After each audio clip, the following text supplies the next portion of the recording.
우리에게 준 하나님의 말씀은 창세기 28장 1절부터 9절까지의 말씀입니다.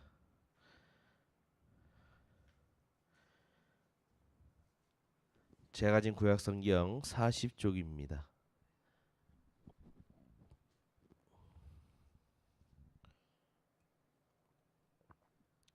우리 창세기 28장 1절부터 9절 말씀 중에 우리 2절부터 3절까지의 말씀만 함께 보도록 하겠습니다. 3절부터 4절까지의 말씀만 보도록 하겠습니다. 같이 합독하도록 하겠습니다. 전능하신 하나님이 내게 복을 주시어 내가 생육하고 번성하게 하여 내가 여러 족속을 이루게 하시고 아브라함에게 허락하신 복을 내게 주시되 너와 함께 내 자손에게도 주사 하나님이 아브라함에게 주신 땅 곧 내가 거류하는 땅을 내가 차지하게 하시기를 원하노라. 아멘. 할렐루야. 오늘도 이렇게 새벽에 우리 나오신 우리 성도님들을 주님의 이름으로 축복하고 환영하고 사랑합니다. 우리가 계속 이제 창세기의 말씀을 나누고 있는데요. 어제 말씀 속에서는 에서가 왜 하나님의 축복을 받지 못했는가, 왜 하나님의 언약을 계승하지 못했는가에 대해서 함께 나눴었습니다. 에서의 삶 속에 누가 없었기 때문에 받지 못했다고 했나요? 어제 하나님이 없으셨기 때문에. 비록 형을 속인 야곱이지만은 그래도 아버지의 하나님을 믿는 자였기에 하나님께서는 그의 연약한 정까지도 재료로 사용하셔서 언약을 계승하게 하였습니다. 그러나 하나님께서는 이런 언약 계승자들이 그냥 무슨 짓을 하든지 그냥 축복만 받으면 된다라는 그런 생각을 갖도록 내버려 두지 않으십니다. 하나님은 야곱이 이삭을 속이며 기대했던 것들을 다 빼앗으시고 오직 아브라함에게 주셨던 그 언약 하나만 가진 채로 광야와 같은 그런 고생의 길로 나가게 하였습니다. 자, 오늘 본문 말씀 1절부터 5절까지의 말씀인데요. 이삭이 야곱을 불러 그에게 축복하고 또 당부하여 이르되 너는 가나안 사람의 딸들 중에서 아내를 맞이하지 말고 일어나 밧단 아람으로 가서 내 외조부 부두엘의 집에 이르러 거기서 내 외삼촌 라반의 딸 중에서 아내를 맞이하라. 전능하신 하나님이 내게 복을 주시어 내가 생육하고 번성하게 하여 내가 여러 족속을 이루게 하시고 아브라함에게 허락하신 복을 내게 주시되 너와 함께 내 자손에게도 주사 하나님이 아브라함에게도 주신 땅 곧 내가 거류하는 땅을 내가 차지하게 하시기를 원하노라. 이에 이삭이 야곱을 보내매 그가 밧단 아람으로 가서 라반에게 이르렀으니 라반은 아람 사람 부두엘의 아들이요 야곱과 에서의 어머니 리브가의 오라비더라. 자, 리브가가 어제 이제 27장 이제 45절 46절 끝에쯤에서 이삭에게 찾아가서 얘기를 하죠. 두 아들을 우리가 잃을지도 모른다는 그런 두려움에 쌓여가지고 이제 그 야곱을 외삼촌 자신의 리브가의 오빠인 그 집으로 이제 도피시킬 계획을 세웁니다. 그녀는 에서처럼 야곱도 이방 여자 즉 햇사람의 딸들과 결혼을 하면은 삶에 아무런 낙이 없을 것이라면서 자신의 남편 이삭을 설득시키죠. 그래서 이삭이 이제 28장에서 좀 다른 모습을 좀 보여줘요. 그 전에 27장과 좀 다른 모습을 보입니다. 그래서 생각을 해보면 왜 그럴까 생각해보면 아무래도 리브가와 야곱에게 이런 속은 경험을 통해서 영적으로 이삭이 각성을 한 게 아닐까라는 그런 생각이 들고요. 또한 야곱이 하나님의 언약을 받을 자로 택함 받았구나라는 사실을 깨닫게 되었던 것 같습니다. 그리고 헷 족속 여자를 둘이나 아내로 얻은 에서가 언약 계승자가 될 수 없음을 또 깨달았던 것 같습니다. 그래서 이삭은 야곱을 불러가지고 그에게 다시 한번 축복을 해줘요. 어떤 축복을 하냐? 야곱이 생육하고 번성하여서 여러 족속을 이루도록 하나님께 기도를 드립니다. 또한 가나안 땅을 아브라함의 후손이 차지하게 하시겠다는 그 하나님의 언약이 누구에게 성취되도록 야곱에게 성취되도록 기도를 하는 거예요. 27장에서는 에서인 줄 알고 잘못 축복했던 그 내용들이 이제는 제대로 누구인 줄 알고 자신의 차남인 야곱에게 제대로 축복하고 있는 그런 모습이라는 거예요. 그리고 이삭은 야곱을 이런 밧단 아람으로 보내면서 한 가지 당부를 하죠. 바로 가나안 사람이 아니라 외삼촌 라반의 딸 중에서 아내를 맞이하라라고 당부를 합니다. 이는 아브라함이 예전에 종을 보내가지고 자신의 친족 가운데서 그 이삭의 아내를 데려오게 했던 24장의 말씀을 떠오르게 하는 그런 장면인 거예요. 창세기에서는요, 하나님에게 선택을 받은 그런 자들이요, 아내를 맞이함으로써 하나님의 통치가 이어지고 언약의 계승자가 되는 모습들을 보여주고 있습니다. 여러분, 이삭의 경우도요, 아브라함이 종을 보내가지고 누구를 데려와요? 리브가를 데려오잖아요. 그렇기 때문에 이 이삭이 아내를 맞이하기 위해서 특별하게 한 일은 없었습니다. 그러나 하나님은 아버지와 형을 속인 야곱에게는 마치 아담이 죄로 인해 가지고 수고하고 땀을 흘려야 여러분 무엇을 얻었습니까? 땅에 소산을 얻을 수 있게 되었던 것처럼 여러분 야곱은 이번에 배필을 얻기 위해서 어떻게 했습니까? 땀을 흘려서 일을 해야만 했다는 거죠. 나중에 외삼촌 집에 가가지고 야곱이 고생이라는 고생을 하죠. 또한 아브라함은 여러분 리브가를 데려올 때 낙타 10필에 보석과 귀금속을 실어가지고 그 밧단 아람으로 보냈다라는 겁니다. 그런데 야곱은요, 마치 아담이 에덴 동산에 쫓겨날 때 아담이 뭐만 들고 와요? 아무것도 들고 오지 않고 오직 하와만을 데리고 나왔듯이 오직 아버지로부터 받은 언약의 축복만을 가지고 떠나게 된다는 것이죠.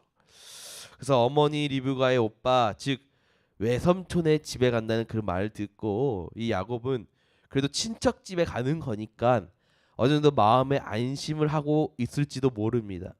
하지만 잘 아다시피 외삼촌 집에 가서 어떻게 해요? 야곱이 편하게 있나요? 힘들죠. 긴 시간 동안 고생을 하지 않습니까? 형을 속였던 그는요, 오히려 라반에게 속아서 오랜 세월 고생하며 살아야 했습니다.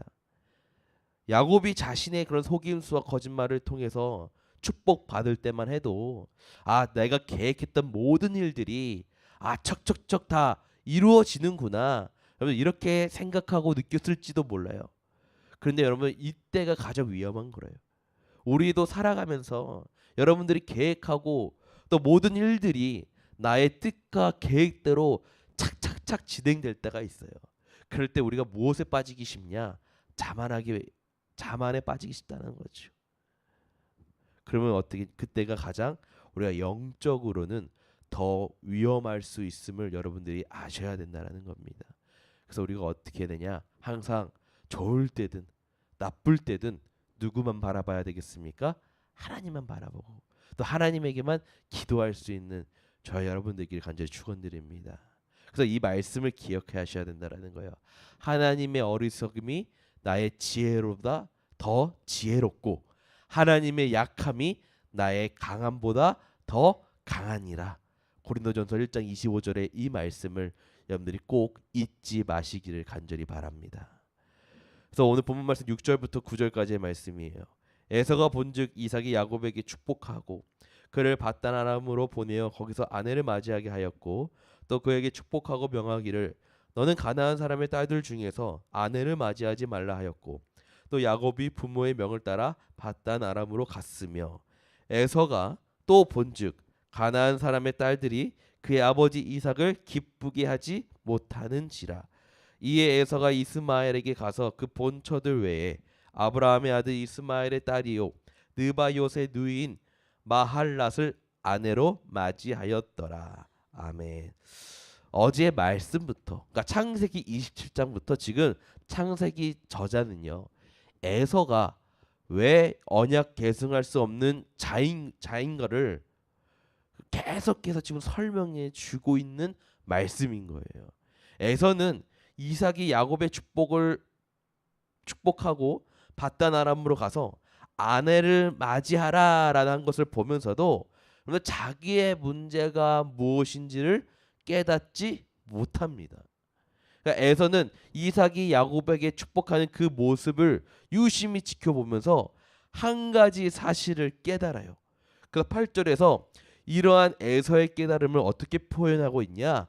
또 본즉, 또 본즉이라고 나온 거였어요. 또 보고 나서 에서가 생각한 게 무엇이냐? 아, 자신이 햇사람의 딸들과 결혼함으로써 부모가, 특히 아버지인 이삭이 괴로워하고 있구나라는 것을 깨달았다는 거예요. 그래서 그는 아버지 이삭에게 인정받으려면은 어떻게 해야 되냐? 내가 새로운 아내를 맞이해야겠다라는 생각을 해서 가나안 여인이 아닌 큰아버지 이스마엘의 딸, 그러니까 자신과의 사촌지간인 마할랏을 아내로 맞이하게 됐다는 거예요. 그러니까 현재는 여러분들 에서가 무엇보다 하나님의 언약을 계승하는 것보다는 하나님과의 관계를 회복하기 위해서, 신앙을 회복하기 위해서 자신이 회개하는 것이 아니라 단지 아버지의 이삭의 눈에만 다시 들기도록, 다시 아버지 이삭에게 관심을 가질 수 있도록만 이 에서가 노력했다라는 거예요. 아이러니하게도 이스마엘은 여러분 누구의 형이었습니까? 이삭의 형이었죠. 에서는 누구의 형이었어요? 야곱의 형입니다. 즉 장자권을 동생에게 빼앗긴 이 사람들이요, 어떻게 보면 혼인으로 통해서 연합하고 있는 그런 아이러니한 모습을 지금 보여주고 있는 겁니다. 여러분, 아브라함이 사라가 아닌 하갈을 첩으로 맞이했다가 큰 어려움을 겪은 것에서 우리가 알 수 있듯이, 아내를 여러 명 두는 거는 결코 하나님이 기뻐하시고 좋아하시는 일이 아닙니다. 여러분들, 세 번째 아내가 가나안 여자가 아니더라도 에서가 그 부모의 기쁨이 되고 하나님 언약에 합당한 자가 될 수 있었을까요? 없었을까요? 될 수가 없다라는 거지요. 하나님을 의식하지 않고 사람의 눈만 의식하면서 자기 마음대로 행하는 자가 하나님의 복을 받아서 그 복을 누릴 수가 없다라는 말입니다. 자기의 생각에 아무리 옳다고 판단되어도 하나님의 말씀과 상관이 없으면 그 길은 바른 길이 아니라는 거예요. 여러분, 에서도 자기 나름대로 노력한 거 같아요. 자기도 얼마나 그 찾길, 그 장자가 회복되기를 얼마나 바랐겠습니까? 그래서 에서 딸에는 혼자 노력했어요. 그러나 정말 중요한 것은 우리 마음 가운데, 우리 중심 가운데, 우리 믿음 가운데 나오는 하나님을 향한 신실한 믿음일 줄로 믿습니다. 여러분들, 하나님의 언약을 귀하게 여기고 하나님의 뜻을 구하는 진실한 믿음이 여러분 에서에게는 부족했다라는 거예요. 없었다라는 겁니다. 그래서 우리 계암교회는요, 하나님의 언약의 백성들로서, 하나님의 제자들로서 에서와 같이 여러분 흉내만 내는 것이 아니라 우리가 마음 중심으로부터 우리가 하나님을 경외하고 우리가 그분의 뜻에 순종함으로써 하나님을 기쁘게 하시는 저와 여러분들 되시길 간절히 축원드립니다. 사랑하는 성도님들, 오늘 이 말씀을 이제 마무리하려고 해요. 아브라함과 이삭, 야고보 같은 인물들은요, 부족함들이 있었어요. 약점이 있었습니다. 하지만 결정적으로 하나님 앞에 인정받을 만한 믿음과 순종의 삶을 살아왔습니다. 여러분, 하나님의 언약의 백성들은요, 하나님의 말씀을 따라 살아가야 될 줄로 믿습니다. 이삭이 언약을 따라 야곱을 축복하고 야곱은 그 언약을 따라서 가나안 족속이 아니라 자신의 친족 가운데 아내를 구하러 떠나가면서 지금 틀어졌던 모든 것들이 다시 제대로 자리를 잡아가고 있는 그런 하나님의 언약의 그 흐름의 모습을 우리가 오늘 28장 초반부의 모습을 통해 우리가 확인할 수가 있다는 겁니다. 하나님의 백성은요, 하나님의 말씀이 이끄시는 대로 따라갈 때에 하나님의 거룩한 백성으로서 우리가 살아갈 수가 있다라는 겁니다. 그러나 내 뜻대로 자기 뜻대로 행해서는요 하나님의 은혜를 받을 수 있을까요? 받지 못합니다. 다른 것 무엇보다도 하나님의 약속과 은혜가 하나님과 동행하심이 우리 인생의 정말 참된 복일 줄을 여러분들이 반드시 꼭 잊지 마시기를 바라겠습니다. 아브라함과 야곱과 이삭에게 주어진 그 은혜와 축복이 오늘 살아가는 오늘 이 예배 자리에 나오신 우리 성도님들에게도 가득 넘쳐나시기를 주님의 이름으로 간절히 축원드립니다. 우리 찬송가